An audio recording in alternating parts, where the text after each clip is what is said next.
everyone, it's MedBoard, and we are back with our first announcement video of 2022. We hope you all had an enjoyable, safe, and well-deserved winter break. And we are ready for this semester. Coming back, we have some information to share with you, including Kennedy's upcoming ARC event, Black History Month, and some learning tips. So let's jump right into it.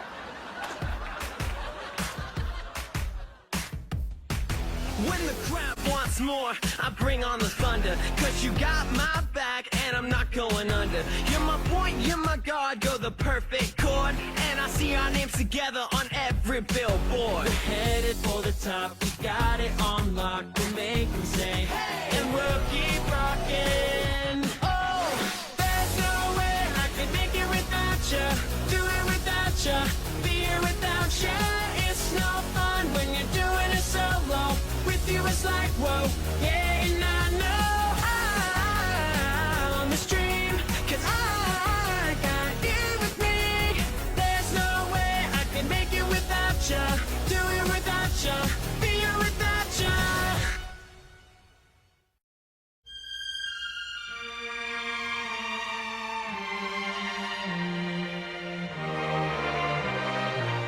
Hi everyone, the Black Student Alliance will be having a fundraiser for Black History Month. We're going to be selling Black Lives Matter hoodies and t-shirts. If you'd like to order one, make sure to follow our Instagram and DM us. We have our Be It Say meetings every other Tuesday in room K105. You can join at Remind at FB433K. This week's Black historical figure is Ida B. Wells. Ida was an African-American feminist, abolitionist, journalist, and activist.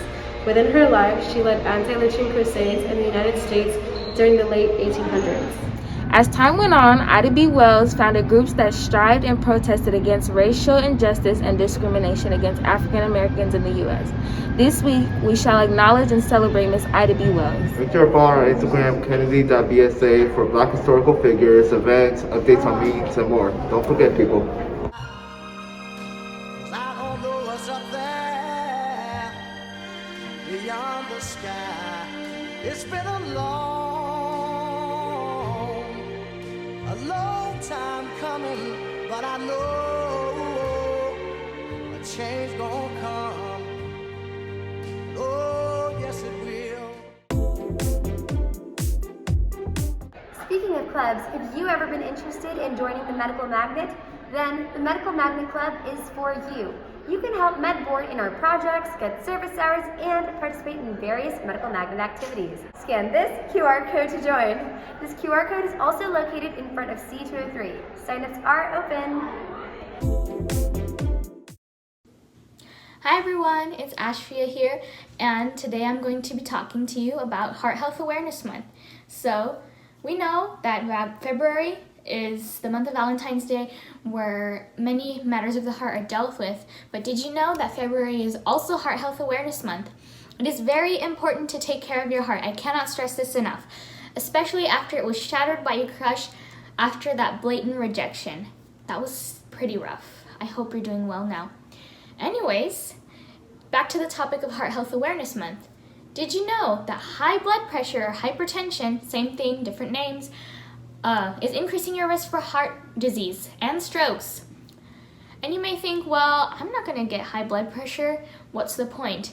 You may very well get high blood pressure if you are not taking care of yourself. For example, I know a lot of people in the school setting aren't getting enough sleep. Big problem. And you know what? This is a very risky behavior. You are at a greater risk of heart disease if you aren't getting enough sleep. So make sure to get that sleep every night. Depends on the person how much is good sleep. So also, getting enough physical activity is also a great way to prevent high blood pressure. Being physically active doesn't mean you have to go to the gym for an hour in the morning and work out, like do an intense workout. No, you can take walks or any other physical activity, do any other physical activity that's like moderately intense. So like walking your dog, swimming, anything that you really like to do that's moderately intense. And then you should do this for about an hour a day or so. If you can do more, that's fine. That's actually really good. And the main point at the end of this is to just take care of your heart, because at the end of the day, you are the one that is affected by your heart the most. So if you're not taking care of it, the person that's going to suffer is you. And if you'd like more information to learn about heart health, go to www.cdc.gov/bloodpressure/prevent.htm. I'll see you next month. Bye!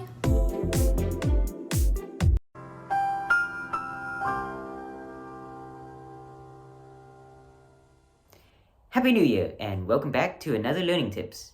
I am Porkin as always, and today we'll be talking about the benefits of organization.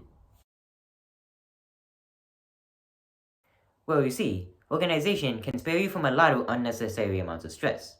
For example, people who live in cluttered homes, frequently filled with unfinished projects, can report to feel depressed or fatigued.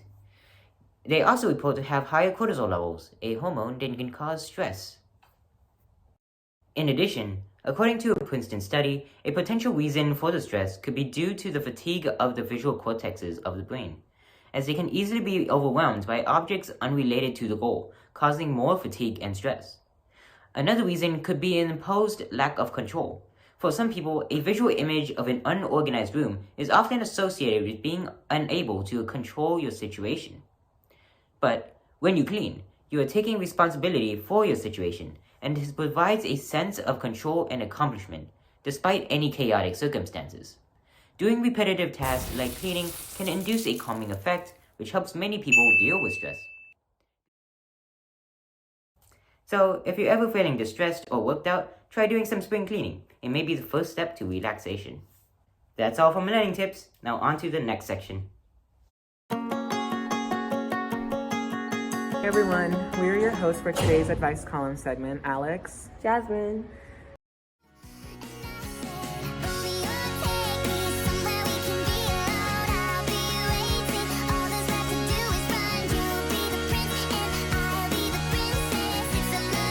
And the first question is, I know we have to have 100 hours of community service hours, but I don't really know how. How can I start building up my hours? Like what extracurricular activities can I do and where do I start? So first, Kennedy usually has club rushes. Club rush like at least once per semester. So we had one this semester. So pretty sure next semester you'll be able to go to the club rush, which is at lunch in the quad. And you'll see like all the other clubs at Kennedy. You'll get to meet them. You can ask them questions. But there are 3 clubs that I know that mostly are about community service hours. And that's P Club, ARC, Student Council, and the JFK Alpha Club. This is like a new club at Kennedy. And those 3 clubs, all they do is literally offer community service hours and they do activities with you guys. So if you guys are interested, you can like go on Instagram and follow Art Kennedy and just DM us. Or you can go search up Kennedy High School Key Club or JFK Alpha Leo Club.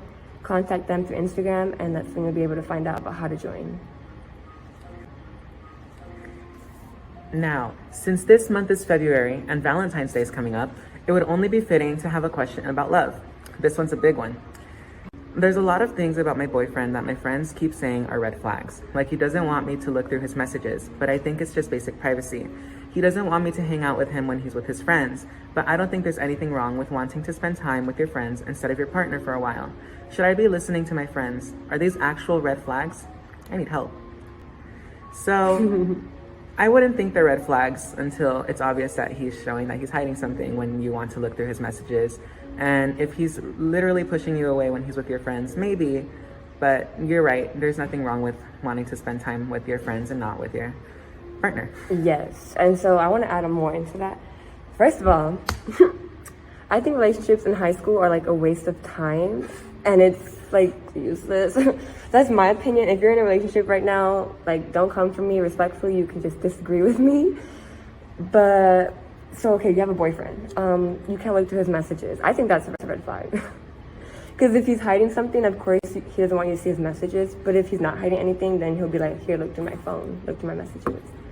So it's like, and you should ask him why. Like, why won't you let me look through your messages? Because you can look through mine.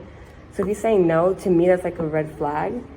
And then hanging out with his friends, I understand that because everyone needs their personal time, personal space. I mean, yeah, you can hang out with your significant other. But of course you want to have free time with your friends. And so just like ask him why. I mean, communication is key, but so is comprehension, like understanding each other. So yeah, I would say yes, red flag. Now for the fast fire. Guy next to me in class keeps putting his mask down. I would respectfully tell him to put his mask up, and if he doesn't do that, then tattle. Literally, I was gonna say, just go speak to the Just teacher. tattle. Tell the teacher. The teacher will probably tell him to put his mask back up. Now, Spanish class makes me sleepy. Who's your teacher? I wonder. Well, if you are a Spanish speaker and are taking a Spanish 1 or 2 course, that is obvious that it's going to make you very sleepy. Or if you just don't like learning Spanish, then that's also going to make you sleepy. But I would say put in the effort and maybe, I don't know. I would also say, how many hours of sleep are you getting? Go to That's sleep, true. like manage your time, get that 7 to 8 hours of sleep so you won't be sleepy in class. So I guess those were all the questions. Thank you guys for asking and participating, and we'll see you guys next month.